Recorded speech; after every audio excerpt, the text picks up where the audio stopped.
नाशिक जिल्ह्याला दुष्काळाच्या झळा जाणवू लागल्याने नाशिक जिल्ह्यातील धरणातील पाणी साठा हा कमी होत आहे।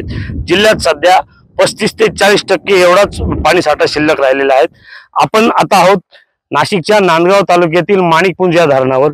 395 दशलक्ष घनफूट क्षमता असलेल्या या माणिकपुंज धरणाचा पाणी साठा आता अंतिम टप्प्यात आहे। या धरणामध्ये मृत साठा शिल्लक आहेत। या धरणावरून नांदगाव शहराला देखील पाणी पुरवठा करण्यात येतो।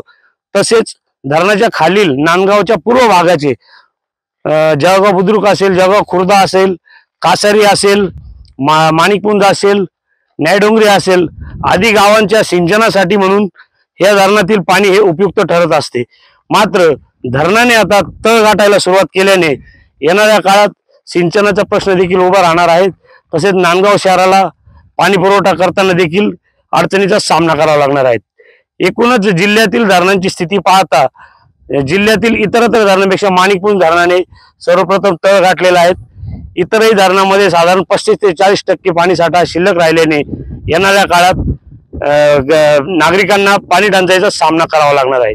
संदीप जेजुरकर, एबीपी माझा, नांदगाव, नाशिक।